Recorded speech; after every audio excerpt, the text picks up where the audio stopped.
What's up, guys, and welcome back to another video. Yes, this video is a pregnancy update, and this video is taking it a little back to when I was 16 weeks pregnant.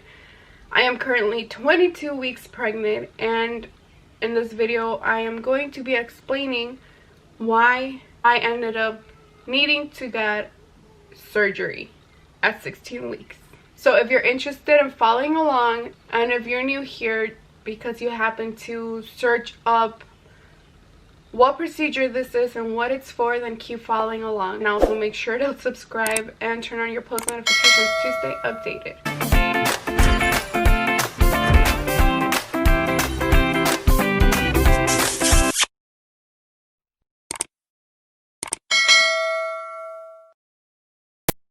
So December 6th, I went in for my 16-week ultrasound.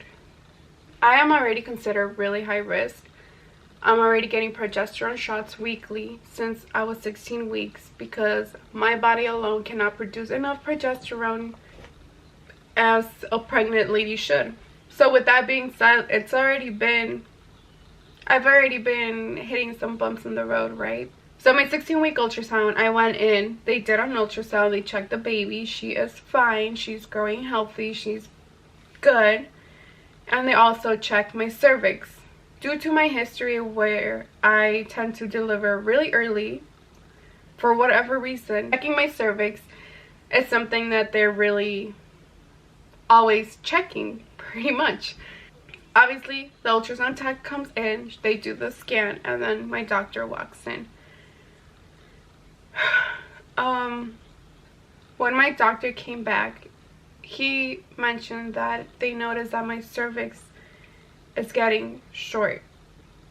Obviously, that is something that, like, okay, pretty much that was me, like, okay, like, all right, so what does that mean?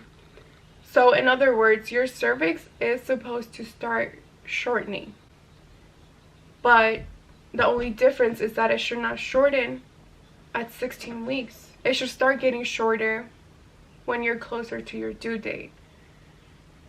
The fact that my body was doing that already really soon obviously was a red flag. It's also why my doctor requested to do it as an emergency surgery. Pretty much in my case, my cervix shortening now it's not a good sign. I believe it's not a good sign this early on anyways. So my cervix was measuring 2.3 centimeters when it should be longer than that. What this meant in my case is that my body was already getting ready to go into labor. My cervix was shortening, meaning that I would eventually start dilating soon. We don't know how soon.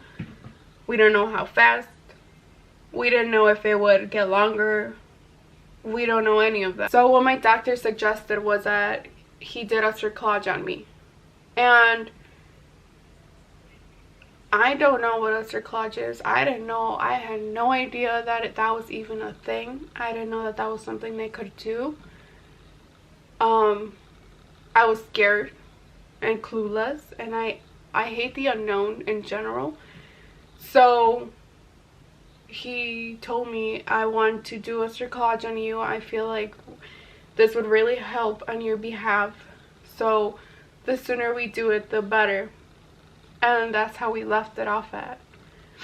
My surgery was scheduled 4 days later. It was considered an emergency cervical cerclage. So after my appointment, I just went back to the car and I started bawling my eyes out, because obviously in my head I'm like, this is obviously my fault. Like, I can't physically hold babies for this long. My body already thinks it's time for me to go into labor. I'm only 16 weeks. There's no way a 16-week baby will survive if I were to deliver this early. You can just imagine all the thoughts that were coming into my head. So I just kept on crying and crying, and I couldn't. I blamed myself. there was thoughts that I was like, oh, I should have waited longer. I shouldn't have gotten pregnant this soon. My body wasn't ready. I just got flooded with thoughts, and it was overwhelming, and obviously I was crying. So they called me a couple days later, and obviously, like I said, the surgery was scheduled to get it done 4 days later. The way the surgery is done, you get spinal anesthesia on your back, which is pretty close to an epidural. It's not exactly the same. I would consider them like cousins. They do the same thing, but they're still different. Like if you were to go into labor, they would not put a spinal on you. They would put the epidural. So the fact that I was going to get a spinal, which is pretty close to an epidural, just made me cry again. Like, I've been so emotional this whole pregnancy. So I started crying again because of the fact that I have been avoiding getting epidurals at all with my 2 other kids. That the epidural scares me. Like, not the epidural itself, but the after complications, the whole back hurting, the this and that. Like, my friends are always complaining that their back hurts, and I don't know why. It just scares me completely. So the fact that I have to get it done now, and I'm not even delivering a baby, was kind of like a slap on the face for me.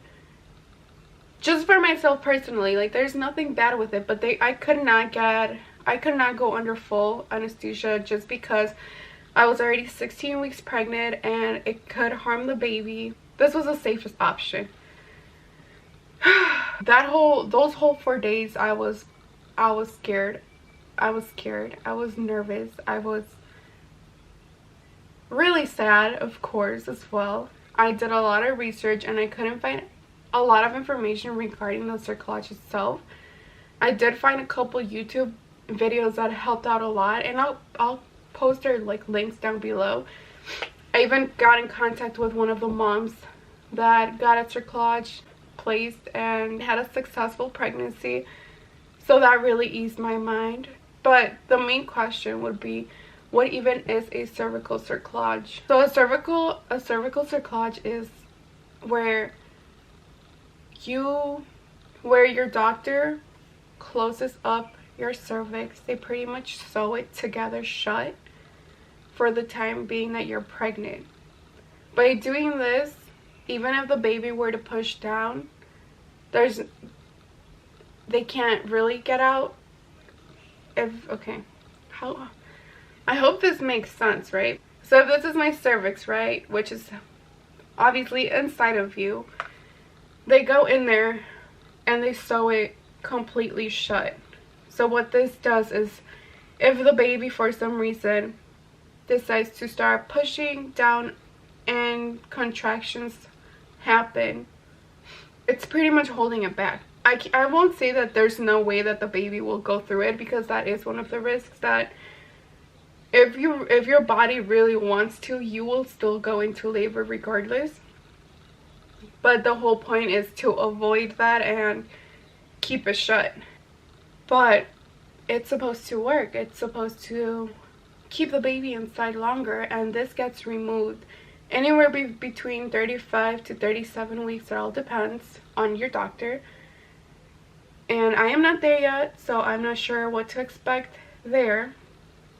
But I'm not gonna lie, I'm nervous to even get it removed, because the way they remove it, it's not again through surgery. It's more like of a pap smear, and they just go in there and cut the strings out and take it out, and you don't get any pain medicine or anything. So I'll post a video on that when it happens. I'm not gonna go into a lot of information right now regarding the surgery itself, because then this video is going to be super long.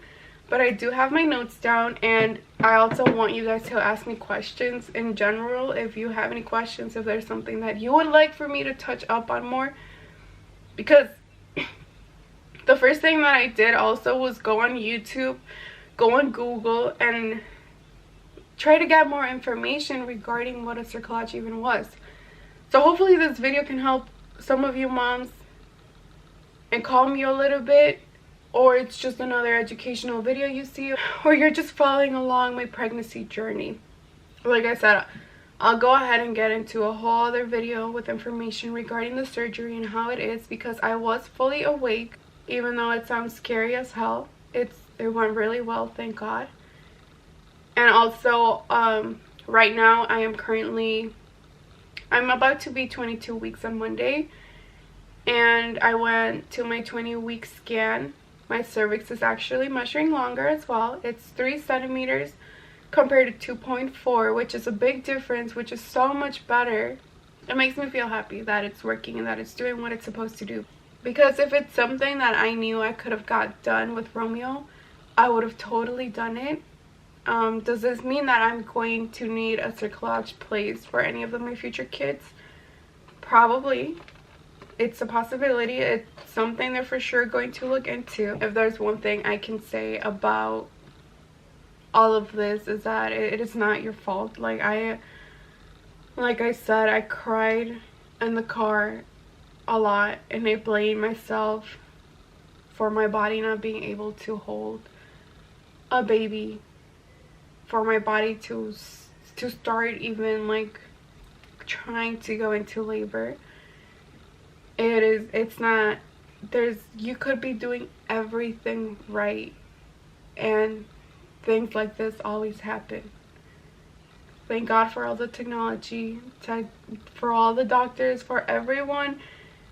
Thank God for everything and all the resources that they have, that this is an option. Because I would do it a billion times, or I would do anything to make sure that my kids stay inside of me and cook fully whenever. Like, you can tell me, hey, you're gonna have to cut a finger off in order for your kid to grow. Do it. Like, just do it as long as I have a healthy baby. Obviously, that's not the case. I'm just being sarcastic, but you know what I'm trying to say. So, I'm just going to leave this video off right here. I'll make another video just regarding the surgery, the whole procedure, what to expect, how it goes during, how it goes after, all of that. And if you guys have any questions, if I can help a little bit more, anything, go ahead and comment them down below, or you can send me a private message on Instagram. Find me on one of those if you're not comfortable with down below. I'll go ahead and make that video of my surgery, so make sure to have your post notifications on to stay updated with me and my little girl on our roller coaster adventure of pregnancy. But with that being said, I'll see you guys in my next video. Peace.